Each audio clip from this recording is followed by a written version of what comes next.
Shalom à tous et à nouveau bienvenue dans Saint-Iche et Évodie, ce programme dans lequel nous exhortons les femmes ainsi que les hommes à être d'un même sentiment dans le Seigneur. C'est une joie pour moi de vous retrouver à nouveau aujourd'hui, en ce début du mois de mai. Vous le savez que nous nous réunissons, nous nous retrouvons tous les premiers lundis de chaque mois à partir de 12h30.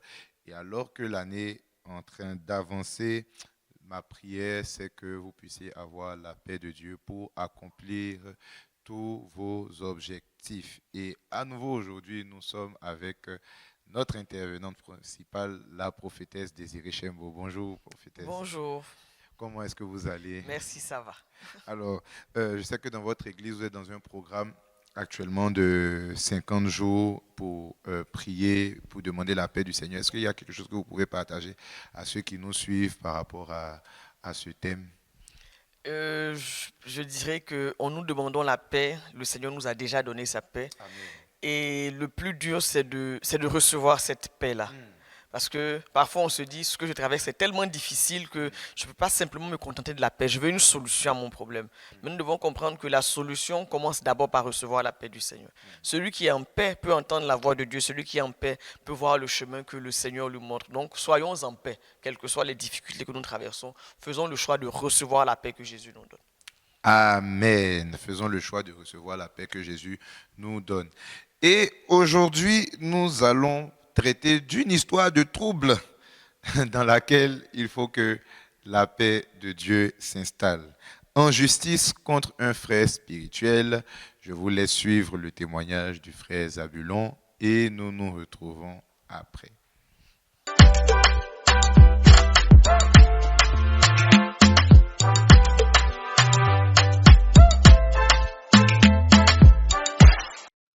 Bonjour, je m'appelle Zabulon et aujourd'hui je viens vous partager une histoire qui est vraiment problématique pour moi et j'ose espérer pouvoir trouver une solution. Je fais partie d'une assemblée dans laquelle je sers au ministère de l'accueil, au département de l'accueil, pour accueillir les gens à l'église et je m'y épanouis vraiment. En marge de cela, le Seigneur m'a béni du côté professionnel. J'occupe une position de manager dans une bonne société de la place et vraiment tout se passe bien. Dans mon assemblée, j'ai eu à faire la connaissance d'un frère appelé Ruben qui sert au département de l'intercession, qui est le vice-responsable et qui est vraiment ce qu'on peut appeler, voilà, communément, un frère spirituel. Spirituel entre guillemets pour les détails de cette histoire que je vais vous partager. Alors, nous avons commencé à nous côtoyer, à nous familiariser, à fraterniser, et Ruben est devenu un peu comme un ami. Professionnellement parlant, il tâtonnait un peu quand même parce qu'il a eu 3 expériences dans le salariat qui n'ont pas abouti de manière concluante. Et finalement, il s'est lancé dans l'entrepreneuriat et ça a commencé à éclore un peu. Il s'est trouvé que dans mon entreprise, il y avait un appel d'offres et les services de Ruben étaient pertinents, appropriés à propos pour y répondre. Alors, j'ai donc usé de ma position d'influence pour pouvoir lui obtenir ce marché. Du coup, il y a une collaboration entre donc l'affaire que Ruben a démarré et mon entreprise. Alors, au début, tout se passait bien jusqu'à ce que cela tourne au vinaigre. Il s'est trouvé que, peu après le début de notre collaboration, j'ai constaté que Ruben commençait à avoir un train de vie qui me paraissait quand même un peu au-dessus de ses moyens parce que connaissant de par ma position le revenu qu'il avait dans cette collaboration, je trouvais que c'était quand même élevé. Et en plus, il participait à des appels d'offres de l'église pour des montants qui vraiment me paraissaient quand même gros. De par notre affiliation amicale, Je lui en ai quand même touché un mot pour savoir qu'est-ce qui se passait. Je trouvais quand même qu'il était un peu excessif par rapport à ça. Il m'a dit, oh ben non, ce sont des offrandes sacrificielles et qui ne doit pas donner à l'Éternel quelque chose qui ne lui coûte, comme David l'avait déjà dit. Ce sur quoi, du coup, je suis passé. Un jour, quelque temps plus tard, il m'appelle, la voix un peu troublée, me disant que le budget que mon entreprise lui avait alloué pour une affaire, il avait dû puiser à l'intérieur pour honorer une offrande. Il se retrouvait vraiment un peu dans le pétrin. Il n'arrivait pas à combler le vide qu'il avait pris et il me demandait de l'aider.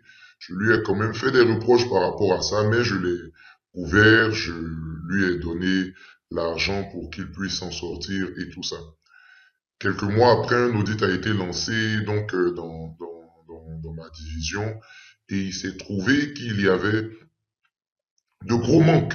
À ma grande surprise, il y avait de gros manques, des budgets surévalués, des factures surenchéries et de gros trous dans la caisse et surtout, il y avait une grosse part du travail qui n'était pas faite. Et en investiguant, moi, de mon côté, il apparaissait évident et accablant que Ruben était derrière tout ça. Je suis allé vers lui, selon que la Bible dit que lorsque ton frère a péché, il faut aller le reprendre seul à seul. Il a complètement commencé à nier tout en bloc. Et quand j'ai commencé à lui sortir les preuves une à une, bon, il n'a pas eu d'autre choix que d'avouer. Et il m'a dit de ne pas le dénoncer et tout ça, parce que dans la Bible, Paul demande qu'il ne faut pas qu'on se traîne devant les tribunaux entre frères. Ce serait, nous devons juger les anges, nous devons juger le monde.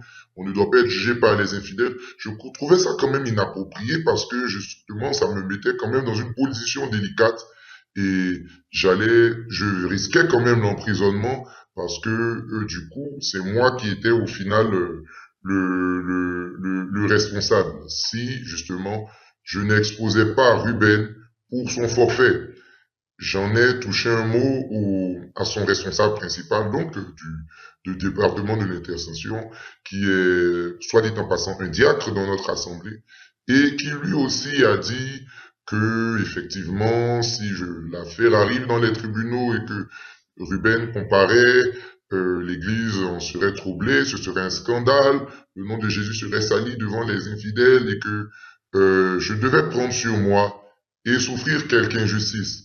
Je me trouve vraiment troublé par cela. C'est vraiment une situation assez délicate et j'ai vraiment besoin de direction par rapport à cela. Voilà mon histoire et j'espère pouvoir trouver une solution.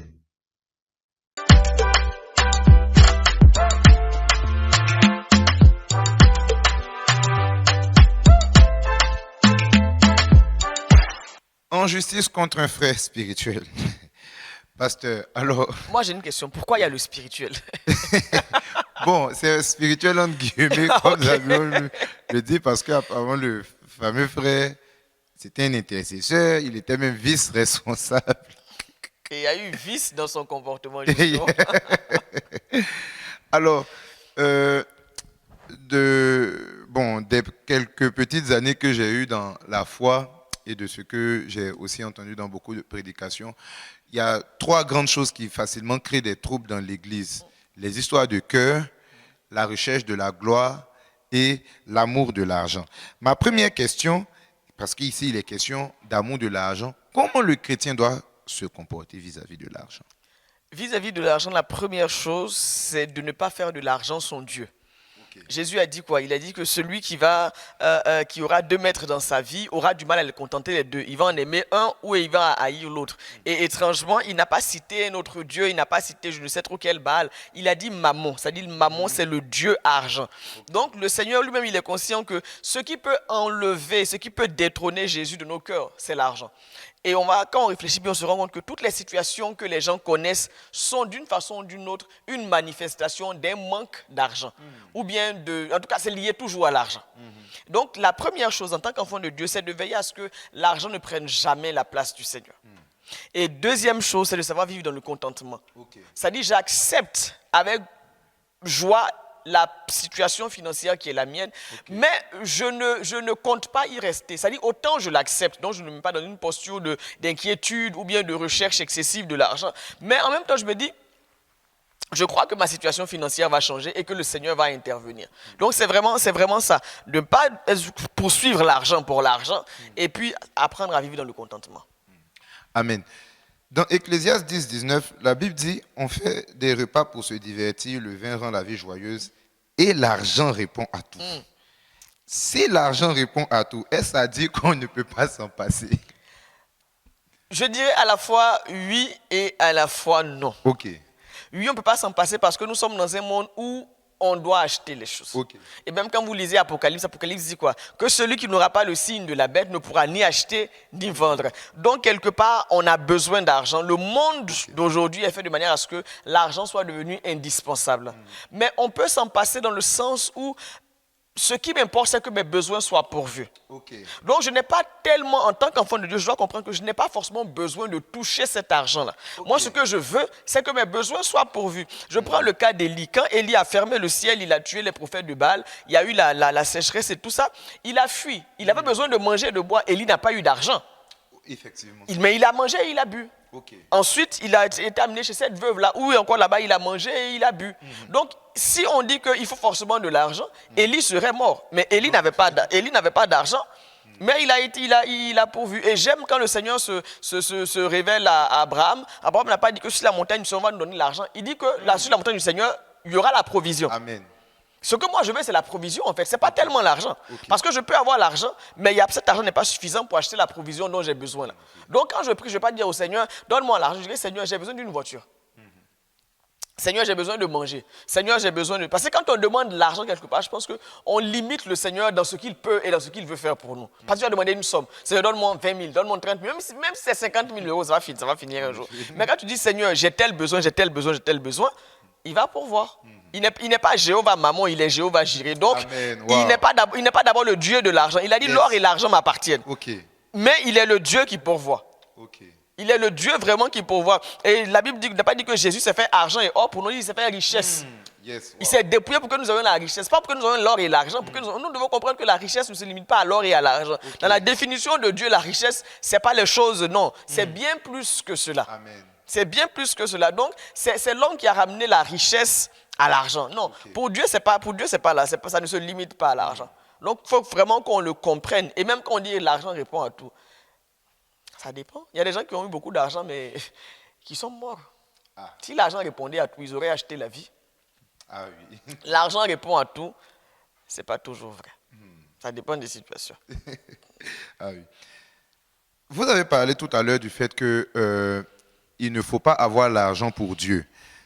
Dans 1 Timothée 6, 10, la Bible dit « Car l'amour de l'argent est une racine de tous les maux. » Comment est-ce qu'on peut définir l'amour de l'argent? Ou bien avoir l'argent pour Dieu? L'amour de l'argent, je dirais, c'est le besoin malsain de toujours avoir de l'argent.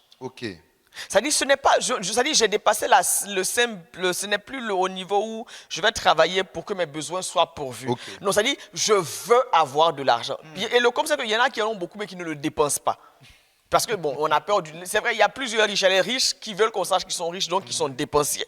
Et puis, il y a les riches qui sont intelligents, qui vont investir pour que la richesse perdure. Et puis, il y a les riches qui sont pingres, qui sont en vente parce qu'ils ont peur de manquer le lendemain. Donc, ceux-là vont garder. Mais quoi qu'il en soit, que ce soit ceux qui dépensent, que ce soit ceux qui investissent, ou bien ceux qui gardent, ils ont toujours envie d'en avoir. Et je dirais un peu comme Picsou dans cette bande dessinée que je pense que nous avons tous connue. C'est-à-dire, même si j'ai des tonnes d'or à la maison, le moindre petit bout de métal qui traîne, qui pourrait avoir de la valeur, il faut que je l'ai.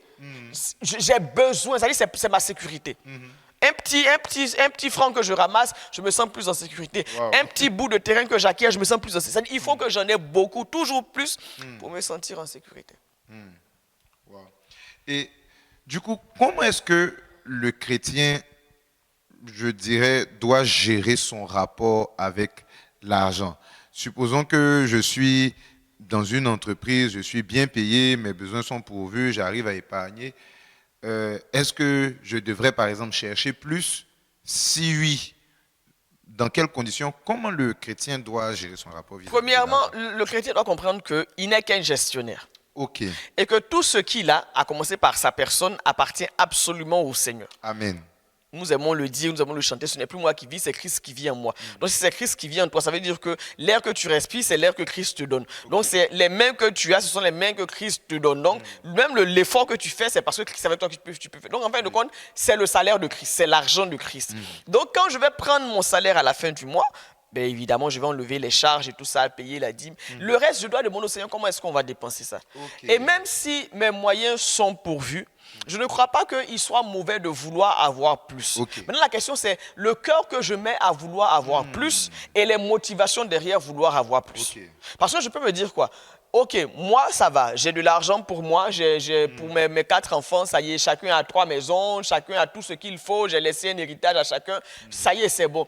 Mais ma vie ne se résume pas à mes 4 enfants là. Je peux dire non, j'aimerais avoir plus d'argent pour construire une autre école, par exemple, pour construire un hôpital. Ça dit, le projet que j'ai, mes finances ne peuvent pas me permettre pas d'avoir. Donc, je vais chercher plus pour que le royaume des cieux soit manifesté, pour que le royaume des cieux puisse aller de l'avant. Pas pour moi, parce que pour moi, j'en ai déjà. Je veux plus pour aider les autres. Parce qu'à un moment, il faut se dire que non, moi, personnellement, j'en ai beaucoup. Maintenant, pour aider les autres, là, mon beaucoup n'est pas assez pour aider les autres. Donc, Seigneur, il faut que tu ajoutes, pas pour que je donne à mes enfants, non, pas pour que pour que j'aille faire, pour que les autres aussi soient bien. Amen. Donc, avant de passer à la thématique suivante, est-ce que, pour rebondir sur cette question, est-ce que ça sous-entend qu'un chrétien qui est prospère, mais dont la prospérité ne touche pas la société, je suis désolé, il a raté quelque chose. J'aime ce centenier-là dont il est question dans les évangiles. Les Juifs viennent voir Jésus pour dire quoi? Que fait pour lui ce miracle-là, celui qui voulait qu'on guérisse son serviteur. Il fait pour lui, il dit, il a construit une synagogue pour nous. Je veux dire, si vous êtes riche, chrétien ou païen, et que votre richesse, c'est seulement dans les voitures, dans les maisons, mais que le quartier ne voit pas que vous êtes riche. Ça ne dit pas le voir, non, mais ne jouis pas de cela.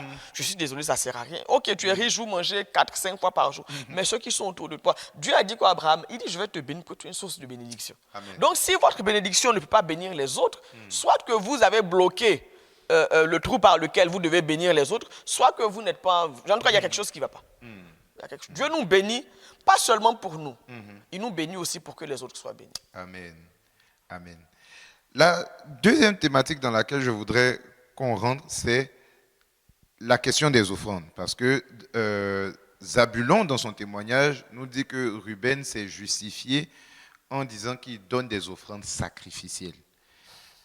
Pasteur, qu'est-ce qu'une offrande sacrificielle? Oui, j'allais même poser la question, mais c'est quoi une offrande sacrificielle? C'est quoi une offrande sacrificielle? C'est quoi une offrande sacrificielle? J'allais même poser aussi la question. Parce qu'on entend ça fréquemment. Oui. Qu'est-ce qu'une offrande sacrificielle? Est-ce que toutes les offrandes sont sacrificielles? Est-ce qu'on donne des offrandes sacrificielles tous les dimanches? Je crois que les gens, par offrande sacrificielle, veulent dire quelque chose vraiment qui me coûte. Ok. Mais je dirais dans ce cas-là, toutes nos offrandes sont sacrificielles. Parce que David a dit quoi comment il s'appelle voilà. Il dit que je ne vais pas prendre quelque chose, donner à Dieu quelque chose qui ne m'a pas coûté. Donc il faut un moment que, ça dit tout ce que je donne à Dieu, ça doit me coûter. Donc même l'offrande là du dimanche là, ça doit me coûter quelque chose. Maintenant, sinon on se dit que non, bon, l'offrande du dimanche là, c'est le surplus que je donne. Et puis quand on fait peut-être un appel de fonds comme ça, là, je vais aller vendre un rein pour venir donner. Non, toutes les offrandes doivent être, en tout cas dans ce sens-là, tout ce qu'on donne à Dieu doit nous coûter quelque chose. Absolument tout ce qu'on donne à Dieu. On ne doit pas donner notre superflu au Seigneur. Ok, amen.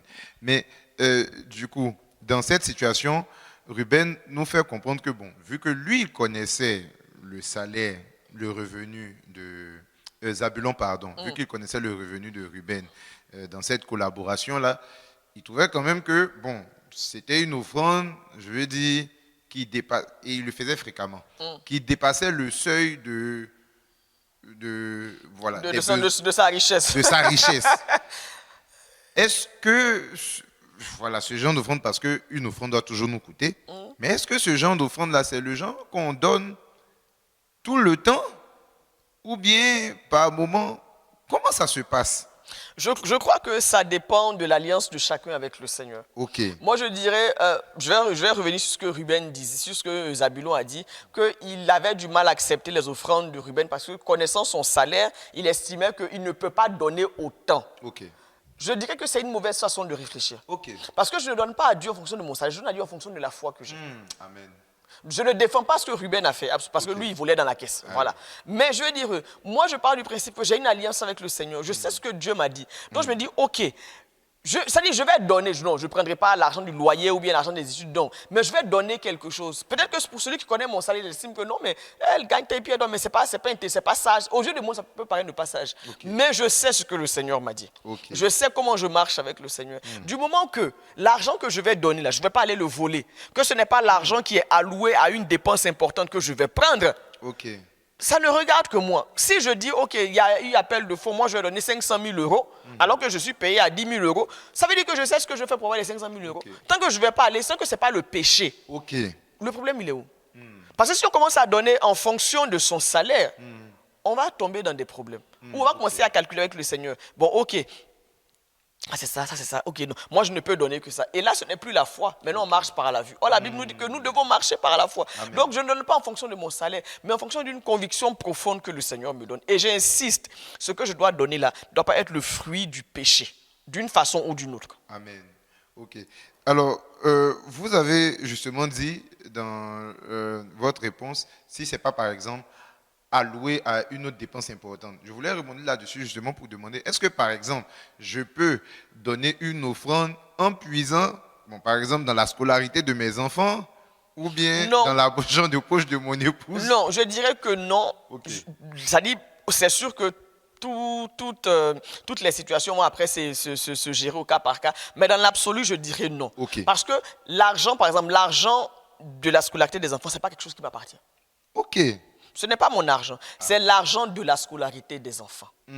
C'est-à-dire, si ils étaient âgés, je leur aurais donné cet argent-là pour leur dire, allez, payer vos... Donc, c'est-à-dire, certes, ça vient par mon salaire, mais c'est une partie de mon salaire qui ne m'appartient pas, qui appartient à l'école de mes enfants. Donc, je ne peux pas, c'est comme si je volais. Je ne peux pas non plus prendre l'argent du loyer pour dire que non, je vais aller donner à l'église. C'est l'argent du bailleur. Je ne peux pas prendre l'argent. C'est-à-dire, l'argent que je donne au Seigneur, c'est l'argent qui est à moi. Donc, quand j'ai enlevé mes charges en tant que locataire, j'ai enlevé l'argent du courant, de tout. Maintenant, l'argent, on dit, ok, ça, c'est ton argent de poche. C'est sur ça que je vais m'engager. Donc, quand je vais avoir la foi, là, je vais avoir la foi sur mon argent de poche, pas la foi où je vais aller prendre dans une autre caisse pour dire que non, de toute façon, c'est moi qui travaille. Non, absolument pas. J'ai la foi sur l'argent qui reste. Donc, on a fini de partager, de payer tout là. On dit, ok, toi, ton argent de poche, ça, c'est 100 dirhams ce mois. Donc, si je m'engage à 10 000 dirhams là, ça veut dire que je compte sur les 100 dirhams là pour se multiplier. Amen. Ça dit, j'ai la foi par rapport à 100 dirhams, pas par rapport à 1 million de dirhams que j'ai mis de côté, par exemple, pour acheter une maison. Non. Ça dit, je ne compte pas sur ça, dit, parce que tout argent a déjà été dépensé d'une façon ou d'une autre. En effet. C'est juste qu'on attend le moment précis pour, voilà. Mais ça dit, si ça a déjà été dépensé, je ne vais pas aller prendre ça dans la main. C'est comme si j'achetais un vêtement, je dis, ok, moi je vais donner 10 000 dirhams, je vais aller récupérer les 10 000 dirhams que j'ai donné à l'autre là-bas chez qui j'ai acheté une veste. Non. J'ai déjà dépensé cet argent. C'est-à-dire, même s'il est en ma possession, je l'ai déjà dépensé. C'est comme par exemple, quand tu achètes sur Internet, on dit tu payes à la livraison. En fait, tu as déjà dépensé l'argent là. Oui. Tu vas juste donner à la personne quand on va te donner. Mais tu peux pas dire, bon, je vais manger les 200 dirhams là et puis c'est la foi. Quand le temps que le livreur arrive, Dieu va pourvoir. Non. Ah, c'est un manque de sagesse. On ne peut pas prendre l'argent qui est alloué à quelque chose, même si c'est encore entre nos mains, pour aller répondre à un appel de fonds. Il ne faut pas avoir la foi dans l'argent. On dit la foi, c'est quoi? C'est pour les choses qu'on ne voit pas. Si tu comptes sur l'argent de l'école des enfants, ce n'est pas la foi. C'est que tu vois. Tu vois ça, c'est pas la foi. Ça, c'est non. Il faut croire que Dieu va ouvrir les portes d'une façon ou d'une autre et que tu vas avoir cet argent. Amen. Amen. Parce que le troisième pan de cette histoire que je voudrais qu'on aborde, et je pense que c'est le pan même principal, ce sont les relations professionnelles entre frères en Christ. Ma première question, c'est est-ce qu'on doit transposer les relations de l'Église au travail? La réponse est un non. Un non écrit en majuscule du début jusqu'à la fin. Je prends un exemple très pratique. Vous et moi, nous sommes sur ce plateau. Je suis la prophétesse. Vous êtes le diacre Yohan. Ça, nous sommes dans le cadre de charisme. Ok. Je dirais même que même dans le cadre de charisme, je ne suis pas tant la prophétesse et vous le diacre. Je suis la sœur, sinon madame, et vous, vous êtes le frère, sinon monsieur. Parce que dans le cadre de charisme, charisme n'est pas une entité, je dirais, ecclésiastique. C'est une entité qui a valeur de faire des choses. Certes, on parle des choses de Dieu, mais ici, il n'y a pas ces titres-là. Parce que les 5 ministères-là, c'est pour l'Église. Ce n'est pas pour ce qui est à côté. Même la diaconie et tout ça. Donc, normalement, ici, nous sommes monsieur, nous sommes madame. Ok. Et quand on va arriver dans une entreprise, disons que dans l'entreprise, vous et moi, nous travaillons ensemble. Mais là-bas, vous êtes plus gradé que moi. Ok. Je ne vais pas vous appeler diacre Yohan. Et vous n'allez pas m'appeler pasteur ou prophétesse. Non. Ça sera bonjour patron, bonjour madame. Ok. Ah, et si je fais les choses mal, ah non, madame, ici vous n'avez pas bien fait. Vous avez le droit et je dirais le devoir de me réprimander si je fais mal. Parce qu'on n'est pas à l'église. Et je n'ai pas à ramener. Ok, donc lui il veut dire que c'est comme ça, on va attendre dimanche. Maintenant quand on arrive dimanche à l'église où les rôles sont inversés, maintenant je vais me venger de tout ce que vous m'avez fait du lundi jusqu'au vendredi. Absolument pas. Il faudrait que les gens arrivent à faire la part des choses. Il y a un couple que j'aimais beaucoup. Le monsieur et la dame étaient dans l'armée tous les deux. Et le monsieur, je pense, c'était capitaine, la femme était commandante. Dans la même unité, donc elle était plus gradée que lui. Mais j'aimais la manière dont ils géraient ça. Jamais ils n'ont pris les choses de la maison pour mettre dans l'armée et l'armée pour mettre dans la maison. Dès l'instant qu'ils sortaient de leur lieu de travail et qu'ils enlevaient leur tenue, madame redevenait madame, que les femmes soient soumises à leur mari, monsieur redevenait l'autorité dans la maison. Et il faudrait que les gens apprennent ça. Je crois que c'est l'une des choses que les chrétiens aujourd'hui ne savent pas faire. On veut mélanger professionnel et personnel. Non. Quand on est à l'église, on est à l'église. Quand on est au travail, on est au travail. C'est pour ça que je me rappelle, il fut un temps où les gens appelaient certaines personnes respo. Je dis, vous l'appelez respo, pourquoi? Parce que c'est moi qui donne les respo ici aux gens. Et je ne me rappelle pas, lui, là, avoir donné respo. Donc, vous l'appelez respo, pourquoi? Oh non, parce qu'à l'école, je dis, mais ça, c'est à l'école. Ou bien vous arrivez à l'église, comme ça vous appelez mon colonel, mon capitaine, mon nom. À l'église, il n'y a pas de colonel, à l'église, il n'y a pas de capitaine. Ou bien tu appelles quelqu'un docteur à l'église. Il est docteur de quoi? À l'église, les seuls docteurs sont les docteurs de la parole. Qu'il ait un doctorat en X ou en Y, ça ne s'applique pas à l'église. On n'a qu'à comment le comprendre. Donc, excusez-moi de vous interrompre, mais si par exemple, quelqu'un qui a eu un doctorat, il est prédicateur, il vient prêcher, on ne va pas dire par exemple, aujourd'hui, on fait prêcher le docteur tel. Mais il n'est pas chose, même s'il y a eu un doctorat, et puis quoi? Sinon, moi, je m'appelle maître, j'ai eu un master. Donc, je suis prophétesse, pasteur, maître. Ça fait beaucoup. Non.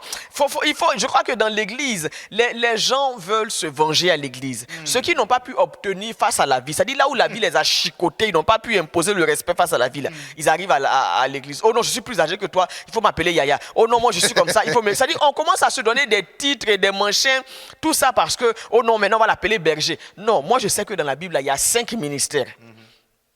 Pasteur, apôtre, prophète, évangéliste, docteur. Et docteur, là, ce n'est pas docteur de doctorat. Parce que la Bible dit quoi? Que étant monté au ciel, il a pris des captifs, il a fait des dons. Donc, personne n'est allé à l'école pour que Jésus l'établisse docteur. Amen. Donc, que tu sois docteur en théologie, ça ne veut pas dire que tu es docteur de la parole. Amen. Un, là, c'est les études. L'autre, là, c'est l'appel. C'est Dieu qui t'a mis de côté. Donc, on peut t'appeler docteur. Pourtant, tu n'as pas été docteur en théologie, mais parce que tu es appelé à ce ministère-là de docteur. Et puis, à côté de ça, il y a ancien, il y a diacre. C'est fini. Il n'y a pas berger. Il n'y a pas je ne sais pas quoi, député, ministre, gouvernant, maire. Il n'y a pas tout ça. Amen. Les hommes ont voulu, je dirais, pas compléter, mais voilà, ils ont essayé de choses. Mais qu'on revienne un peu à ce qui est à la base. Amen. C'est-à-dire qu'on fasse la part des choses entre ce que l'homme a ajouté et puis ce que Dieu a dit. Et je crois qu'il ne faut pas mélanger les torchons et les serpillères. Ce n'est pas bon. Amen. Alors, justement, dans ce cadre, il ne faut pas ramener les relations de l'Église au travail. Je suis dans une entreprise, j'ai un frère en Christ qui est dans l'entreprise. Je suis, par exemple, son manager. Lui, il doit prêcher, par exemple, à l'église le dimanche. Il n'a pas fini de se préparer. Est-ce que je peux, parce que bon, je sais qu'il va prêcher, le libérer le vendredi Voilà. Ou bien, peut-être à la limite, ça c'est ma décision en tant que manager. Mais lui, il vient me voir en me disant, ah bon, comme je dois prêcher, tout ça, voilà pourquoi je n'ai pas fini tel travail. Est-ce que c'est normal? Mais si tu vas prêcher, nous on s'en fout. Je dis, non, l'entreprise ne gagne pas l'argent quand tu prêches. Nous t'avons embauché et dans le contrat stipule que tu vas travailler pour nous du lundi au vendredi, de 8h à 18h. Donc, du lundi au vendredi, de 8h à 18h, c'est un temps qui m'appartient, moi, en tant que chef d'entreprise. Tu ne peux pas me demander de prendre ce temps-là pour aller faire des choses de l'église. Même si je suis ton pasteur. Parce que j'ai un devoir de redevabilité vis-à-vis des clients, vis-à-vis des investisseurs, vis-à-vis des actionnaires, vis-à-vis des clients, vis-à-vis de... C'est-à-dire, il y a des gens à qui je dois rendre compte. Et pour leur rendre compte de la meilleure façon possible, j'ai embauché des gens. Donc, moi, j'ai dit, OK, il n'y a pas de problème. Si tu veux qu'on réduise ton temps, on réduit aussi ton salaire. Wow. Ça dit toutes les heures qu'on te donne, qui nous appartiennent normalement, si tu les prends, on enlève dans ton salaire. Parce que je ne vais pas te payer pour que tu ailles donner le temps que je paye là à quelqu'un d'autre. Jésus a dit quoi? De donner à César ce qui est à César. Il y a un temps dans la vie de ceux qui travaillent là qui appartient à César. C'est le temps de César, il faut donner le temps de César. Parce que tu es payé pour ça. Donc tu ne peux pas dire que non, bon, en tout cas, Respo, tu sais, c'est moi qui prêche aux 3 cultes, là, le dimanche, je n'ai pas fini, en tout cas, si je peux ne pas venir vendredi. Non. Ça dit, au travail, il n'y a pas Respo. Au travail, là, c'est monsieur le manager. Wow. Maintenant, si tu vas dormir tard pour préparer tes messages. Et tu ne peux pas non plus aller dire à ton pasteur que non, je n'ai pas fini de faire les messages, parce qu'au boulot, on avait beaucoup de travail. Et ça, j'aimerais m'adresser en particulier à toutes les personnes qui sont appelées au ministère laïque. J'aimerais vous dire ceci. Vous avez un temps qui appartient à votre employeur. C'est le temps de votre employeur. Et vous avez un temps qui appartient à l'église. C'est le temps de l'église. Et vous ne pouvez pas dire, oh non, je suis fatigué parce que j'ai beaucoup de travail. Non, tu n'es pas fatigué parce que tu as beaucoup de travail. En tout cas, pas à l'église. Parce que je conçois mal que tu es dans le domaine laïque. Ton temps qui appartient à l'église, là, c'est 2 heures le vendredi. Disons la journée de samedi. Et puis peut-être 3 à 4 heures, bien peut-être, disons, toute la matinée du dimanche. Tu ne peux pas me dire que ces 2 heures-là, plus, on va dire en tout et pour tout, c'est à peine 1 jour et demi sur toute la semaine-là. Ce n'est pas ça qui te fatigue. C'est pas ça qui te fatigue. Tu ne peux pas te lever tous les jours à 6 heures pour aller au boulot, être au boulot à 8 heures, finir à 18 heures, 19 heures, avoir des rapports à faire. Ça ne te fatigue pas. Mais tu dis que ce sont les 2 heures, les 2-3 heures qui te fatiguent. Je suis désolé, ce n'est pas ce qui te fatigue. Ce qui te fatigue, c'est une mauvaise gestion de ton temps.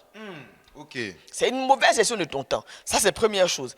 Et j'aimerais aussi dire, et je le dis vraiment, je pense que c'est le Seigneur qui le veut. Si je suis conjoint d'un pasteur laïque, je ne peux pas dire que non, l'église prend le temps de mon mari. Parce que ton mari ou bien ton épouse en question est au travail de 8 heures jusqu'à 18 heures. Donc je conçois mal que 5 jours, 8 fois, c'est-à-dire 5 fois 8 à 18 heures, tu estimes que non, on ne te prend pas ton mari, mais c'est une demi-journée, 1 jour et demi que l'église, tu dis que non, l'église se prend ton mari. Non, l'église ne te prend pas ton mari. Il serait bon que chacun soit vrai devant le Seigneur. L'église ne vous fatigue pas. Ou bien tu es étudiant, tu dis que non, c'est à cause de l'église que j'ai échoué. Tu ne peux pas échouer à cause de l'église. Tu passes plus de temps à l'école qu'à l'église. Donc comment ça se fait que tu échoues à cause de l'église? Ça n'a pas de sens. C'est parce que les gens ne savent pas gérer leur temps. Ils ne savent pas gérer. Et puis c'est un choix que tu as fait. Je dis si tu es pasteur laïque, c'est le choix que tu as fait d'être pasteur. Ça veut dire que tu estimes que tu as la carrure, tu as la force pour gérer ton travail, gérer ta famille et puis gérer l'église. Donc tu ne peux pas dire que non, je ne passe pas de temps avec ma famille à cause de l'église. Ça c'est un mensonge. Je suis désolé, ça c'est un mensonge. En tout cas, si quelqu'un le pense comme ça, il est en train de mentir. Ce n'est pas à cause de l'église. Ce n'est pas à cause de l'église. En tout cas, je ne sais pas dans les autres congrégations, mais nous ici à la fac, avant de t'établir pasteur, on te demande si tu veux. On te dit voici les charges qui t'attendent. Et on demande aussi à ton conjoint. Donc j'estime que quand tu as dit oui là, tu savais à quoi tu t'engageais. Donc tu ne peux pas dire que non aujourd'hui, qu'à cause de l'église, tu n'as plus de temps avec ta famille. Ça c'est un mensonge, et ça c'est malhonnête. Ni toi, le pasteur, tu ne peux le dire, ni ton conjoint, ni tes enfants ne peuvent le dire. Parce que encore les enfants, je peux comprendre. Mais le conjoint est celui qui est concerné. Vous de vous savez à quoi vous vous engagez. Et tu ne peux pas dire que non, je passe à cause de 1 jour et demi que ton conjoint donne par semaine. Là, tu vas dire que non, c'est nous qui faisons que vous êtes au bord du divorce parce que vous ne passez pas du temps ensemble. Je suis désolé, c'est n'importe quoi. Ça, c'est n'importe quoi. Je trouve que facilement, les gens disent c'est à cause de l'église. C'est à cause de l'église. C'est à cause de l'église. Non. Tu es pasteur, tu travailles, tu as une famille, tu as une femme, tu as des enfants. Dors moins. Vous aurez du temps ensemble. C'est compliqué. Ça dit, les gens font quoi? Les gens veulent prendre, ils ne peuvent pas prendre le temps qu'ils donnent au travail. Parce que là-bas, ils sont payés. Mais ils veulent qu'à l'église, là, le temps qu'ils doivent au Seigneur, comme il n'y a pas un salaire immédiat, ils veulent qu'on leur donne ce temps-là. Oh non, pasteur, est-ce que je peux ne pas venir à la réunion là avec monsieur? Ça fait longtemps on a passé du temps ensemble. En tout cas, ça n'a pas. J'ai dit, est-ce que tu irais voir ton manager pour dire que non, manager, est-ce que vraiment lundi, je peux rester à la maison le matin avec mon mari? Bah alors pourquoi les gens font ça à l'église? Pourquoi on a le culot d'aller voir le pasteur pour dire, ah non, pasteur, vraiment, est-ce que je peux ne pas venir samedi matin là? J'aimerais passer du temps avec ma famille. Pourquoi? Tu passes du temps avec ta famille. Lève-toi plus tôt. Là, on dit non, la réunion commence à 10h. Qu'est-ce qui t'empêche de te lever à 8h? Vous mangez avec tes enfants de 8h jusqu'à 9h30 là. Tu quittes la maison à 9h30, tu arrives à 10h. Mais non, nous on veut dormir, faire la grasse matinée, rester avec les enfants. Non, on n'a qu'à comprendre que dans la vie là, il faut payer quelque chose. Le temps que tu veux là, tu ne peux prendre le temps que sur le temps qui est à toi. Et le seul temps qui est à toi, c'est le temps où tu dors. Tu passes le temps avec ta famille et tes enfants, dors-moi. Tu ne peux pas venir me voir pour me dire que non, parce que je peux ne plus prêcher pendant 2 mois. Pas. Pourquoi? C'est parce que c'est parce que je veux résoudre un problème que je t'ai établi comme étant pasteur. Mais toi, tu veux être là, on va t'appeler pasteur, puis tu vas faire le boulot de pasteur parce que tu restes avec ta famille. Il faut rester avec ta famille. Les brebis lambda, elles passent tout le samedi avec leur famille, mais elles ont aussi les récompenses du brebis lambda. Tu ne peux pas vouloir les honneurs attachés au ministère et puis ne pas payer les responsabilités. Je trouve que c'est méchant. Je trouve que c'est méchant. C'est pas sérieux. Le temps qui appartient à Dieu, c'est le temps qui appartient à Dieu. Que vous soyez pasteur laïque, que vous soyez pasteur plein, peu importe, le temps qui appartient à Dieu, il ne se négocie pas. Amen. C'est le temps de Dieu. Amen. Amen. Waouh, j'espère vraiment que nous avons pris de bonnes notes. C'est très important de faire la part des choses et de gérer. Pasteur, on est toujours en train de parler des relations professionnelles entre frères.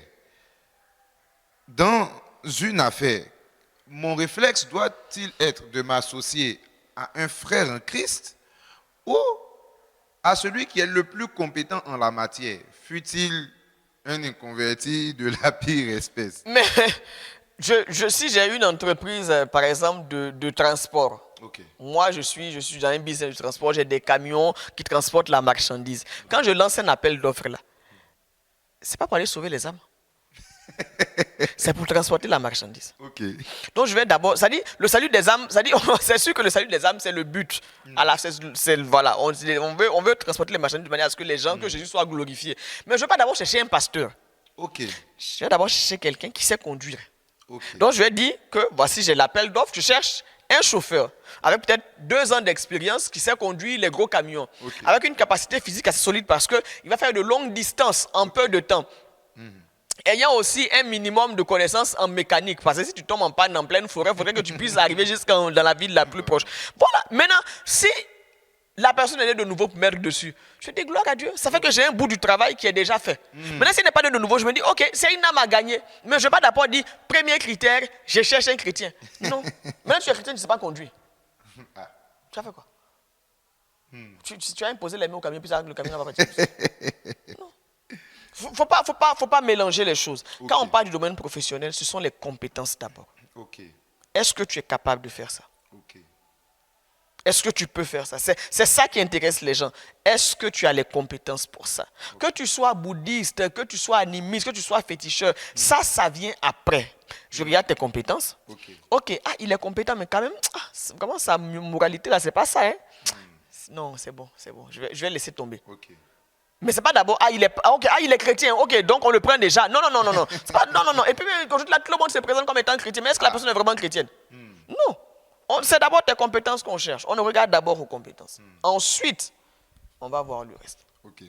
Alors, dans le cas donc de Zabulon et Ruben, Zabulon a permis à Ruben de remporter l'appel d'offres. En tant que frère en Christ, si je suis dans une affaire avec un autre frère en Christ et que il commence, c'est-à-dire je constate que la personne ne prouve pas sur le terrain. Qu'est-ce que je fais? Si, j'identifie 2 cas de figure. S'il ne prouve pas, par exemple, en termes de compétences, je recrute un frère en Christ qui est informaticien, mais voilà, sur le terrain, ça ne le fait pas. Voilà, il est bien gentil et tout ça, mais concrètement, il n'y arrive pas. Qu'est-ce que je fais? Et puis, de l'autre côté, un souci de caractère. C'est-à-dire qu'il est frère en Christ, peut-être que oui, il s'en sort bien, voilà, dans le code, etc. Mais il a un mauvais témoignage au travail. Qu'est-ce que je fais dans ces deux situations? La première situation, donc le premier cas de figure, il est incompétent. Oui. Je suis désolé, mais il a été engagé pour la compétence qu'il prétendait avoir. Ok. Donc, si justement tout n'a été que prétention, on va rompre le contrat. Ok. Parce qu'il est là pour donner, il est payé pour un service qu'il est censé rendre.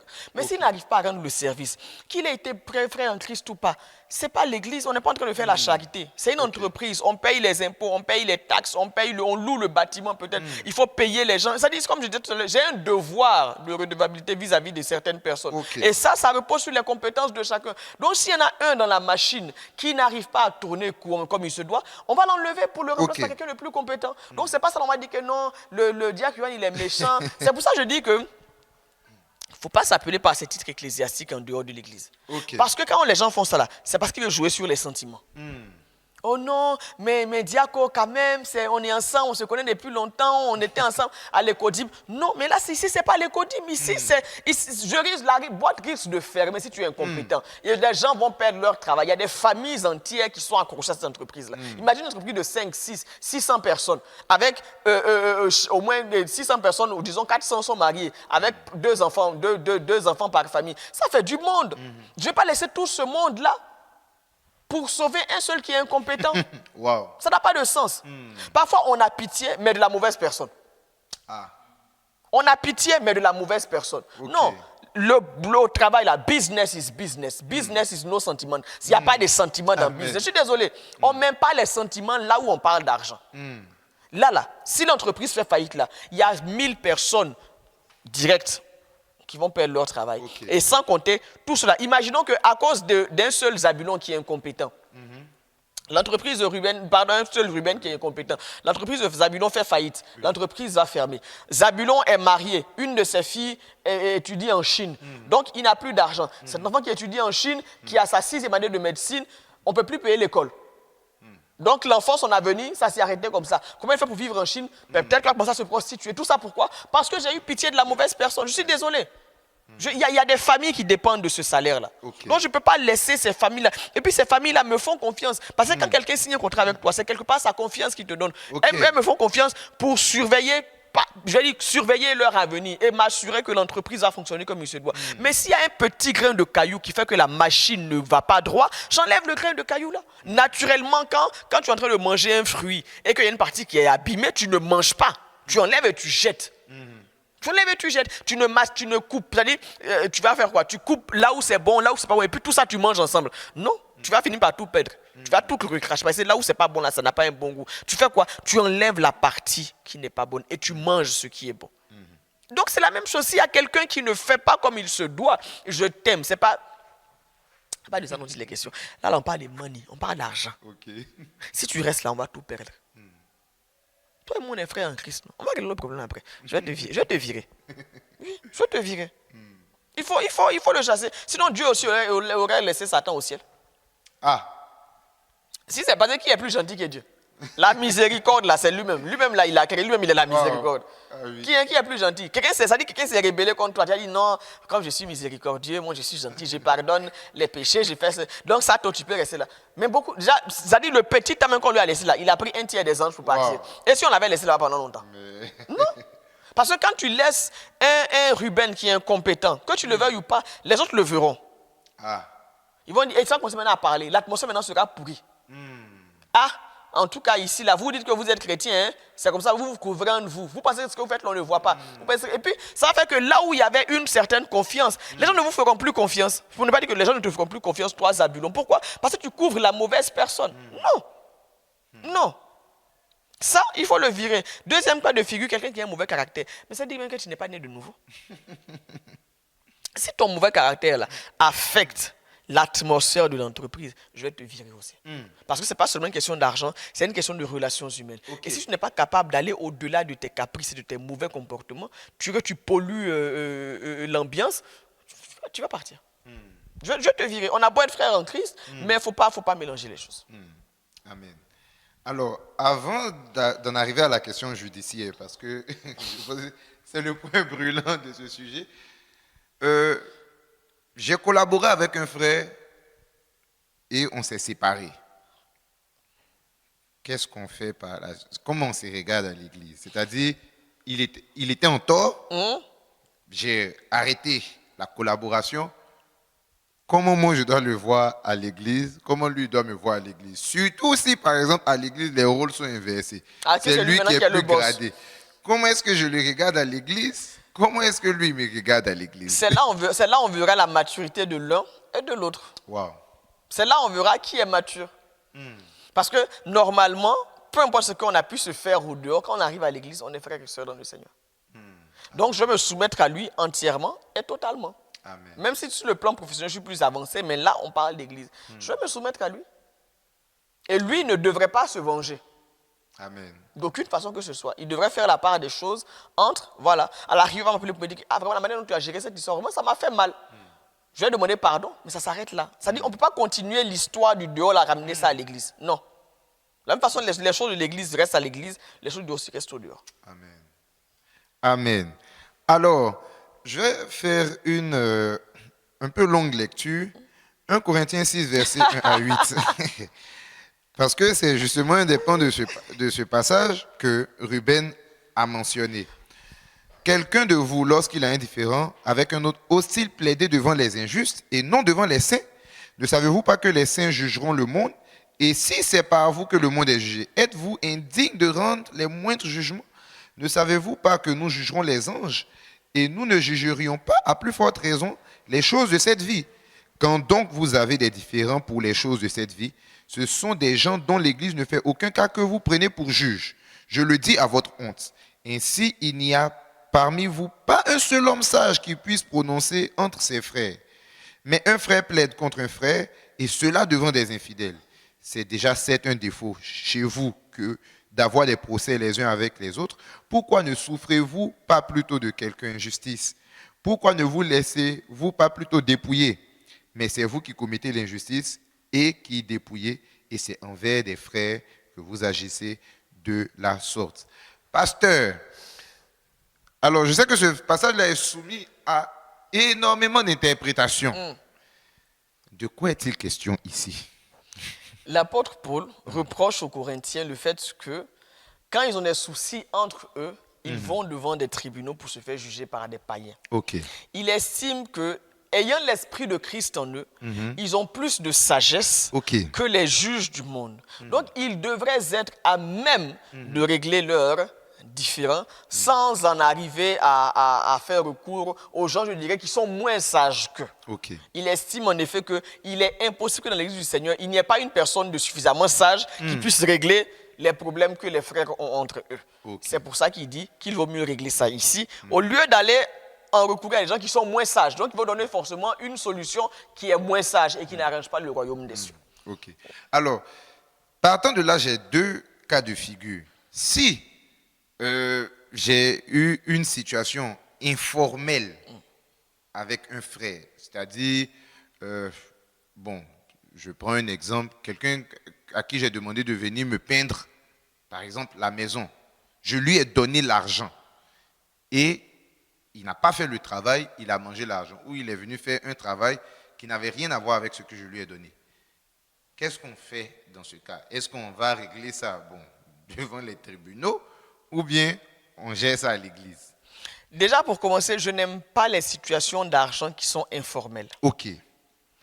Que ce soit entre frères, entre amis, entre dans la famille, ou non, c'est mon cousin, tiens, il va me rembourser. Moi, de ma petite expérience, je sais que l'argent divise même les conjoints. Si l'argent peut diviser là où Dieu a dit une seule chair, c'est que là où on est deux chairs, là, ça peut aussi nous diviser.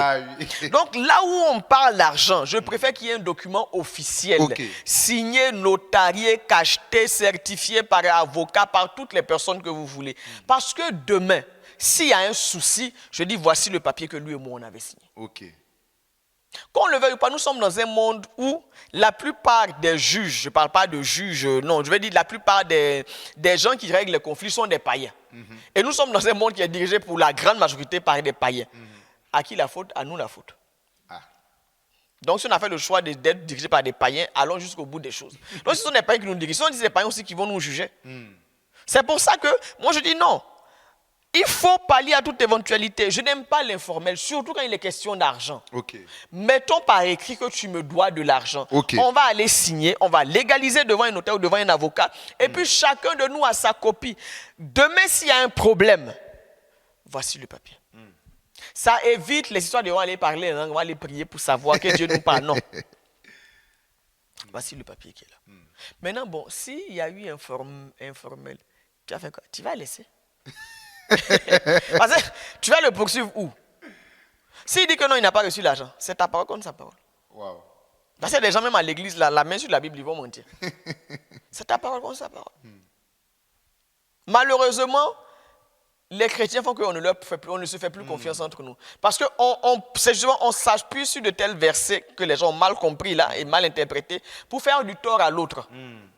De toute façon, si je montre son argent, la Bible dit, la Bible dit, la Bible dit, la Bible dit. Mais toi, tu es chrétien, la Bible dit, c'est pardonné, non? Mais la Bible aussi a dit de ne pas voler la vache de ton frère. Quand tu lis les 10 commandements là, tu ne vois pas qu'on dit de ne pas voler. Tu as dit la même Bible que tu prends pour me jeter la figure là. Toi, tu n'as pas lu d'abord ce que la Bible, que la Bible là ne dit pas que ce que tu fais là, c'est mauvais. Les chrétiens prennent la Bible pour justifier leur mauvais comportement vis-à-vis de leurs camarades chrétiens. Bien aimé, la chrétienté, ce n'est pas une prison. Toi, tu dis que tu es pasteur, non? Toi, tu dis, et alors? Qui vous a dit que quand on devient... Je suis aussi être humain. Donc, c'est pas à cause de pasteur que tu as mangé mon argent. Mais tu vas sentir. Non. Alors, justement, le deuxième cas de figure, c'est d'ailleurs la situation que Zabulon nous rapporte. Il y a quelque chose de contractuel, quelque chose d'officiel. Il y a eu un audit qui montre qu'il y a eu des failles, des factures qui ont été grossies, des budgets qui ont été surévalués, un trou dans la caisse et le travail n'a pas été fait. Zabulon a les preuves que Ruben n'a pas fait le travail.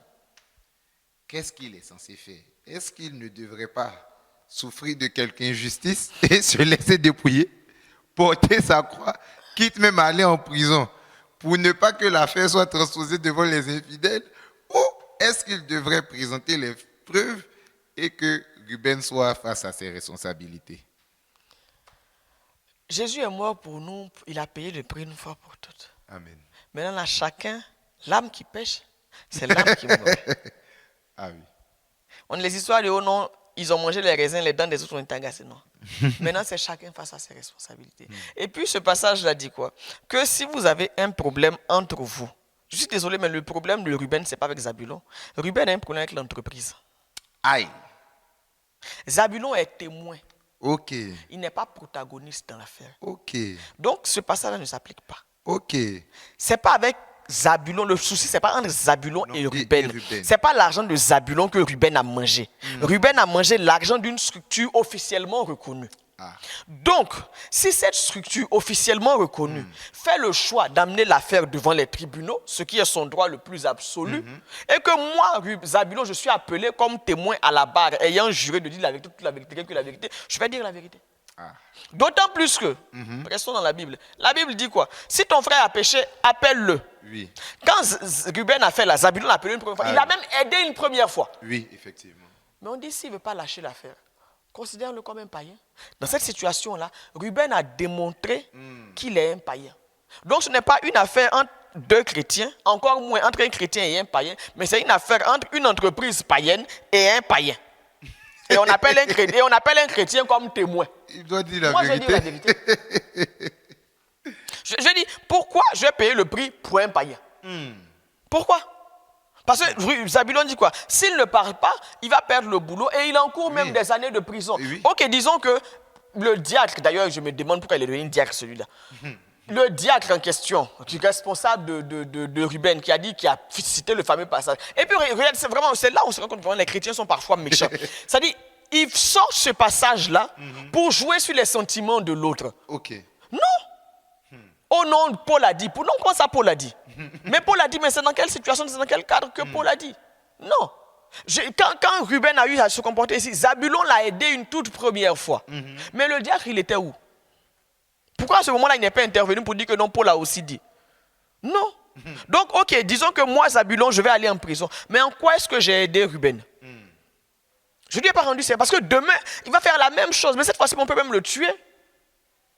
On peut le tuer parce qu'il va aller manger l'argent de quelqu'un. Maintenant, disons que maintenant, il va manger même l'argent maintenant de l'église. Ah. Maintenant, le diacre là va dire quoi? On n'a qu'à laisser tomber. Disons, il y a un projet, ils veulent acheter un local et puis on dit non, ok, Zabulon, comme tu es prestataire de Ruben, comme tu es prestataire de service, là, il y a tel truc dans le local, viens faire. On lui donne des millions que les gens ont levé de fonds, appel de fonds, on a rassemblé là. Ok, Ruben, tiens, va faire. Maintenant, Ruben mange. Là, on va dire quoi? Oh non, c'est un frère en Christ, l'apôtre Paul a dit. Non, soyons sérieux. Il s'est comporté comme un païen. Alors, on va aller jusqu'au bout de son paganisme. Il doit être traîné devant les tribunaux. Il va apprendre. Il va apprendre. C'est le genre de personnes, tant qu'on les couvre, ces personnes ne changeront pas. Il faut qu'elles fassent face à leurs responsabilités. Il doit affronter ses responsabilités. Il a pris plaisir à manger cet argent, qu'il prenne plaisir aussi à assumer les responsabilités. Et ça, il n'y a aucun verset qu'on peut sortir pour que Ruben n'aille pas en prison. Il n'y a pas un verset dans la Bible là, dont on peut se servir normalement pour l'empêcher d'aller en prison. Parce qu'il a fait quelque chose de mauvais, il a péché. Et le salaire du péché, là, c'est la mort. Quand tu pêches, tu dois savoir qu'il y a des conséquences. Ce n'est pas son argent. Et puis, il était conscient. Je trouve que vraiment, c'est méchant.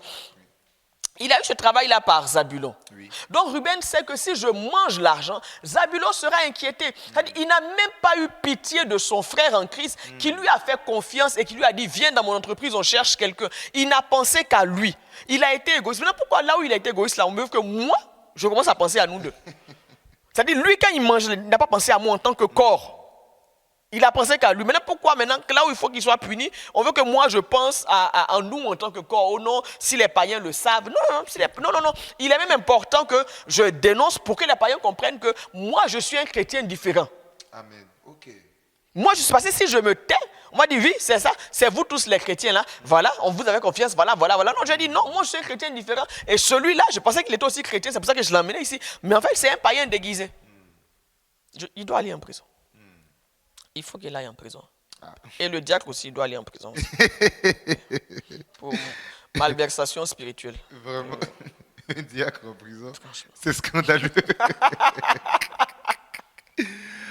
Alors, parce que alors que nous sommes en train de terminer, j'aimerais que vous puissiez adresser un message à deux types de personnes.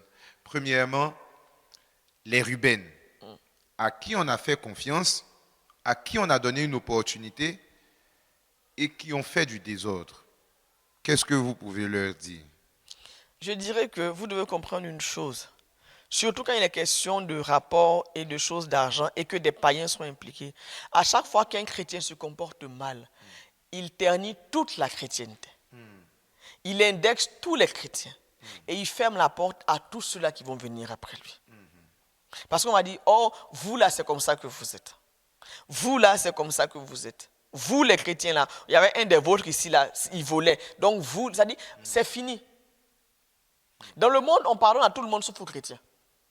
On ne pardonne pas les erreurs des chrétiens. Mais toi, tu m'as dit que tu es chrétien. L'autre là peut être bouddhiste, je ne sais pas comment, il dit non, c'est pas grave. Mais toi, quand tu dis que tu es chrétien, là, si tu t'es trompé, ça devient pour tout le monde. Oh non, on ne veut pas aller dans vos églises parce que vous les chrétiens. Il n'a rencontré qu'un seul chrétien, mais c'est devenu vous les chrétiens. Alors faites attention. Faites attention. La saleté que vous êtes en train de faire là, quand ça va éclabousser, ça va salir tout le corps de Christ. Alors faites très, très, très, très attention. Vous les Ruben là, faites attention. Amen.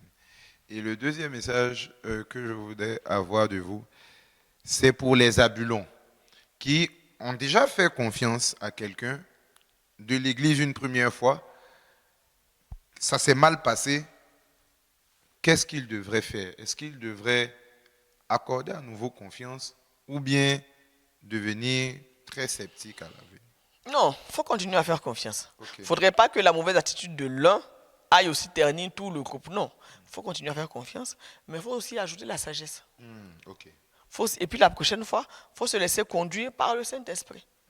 Il y a appel d'offres, Seigneur, voici les différentes personnes et tout. Vas-y, toi-même, conduis-moi.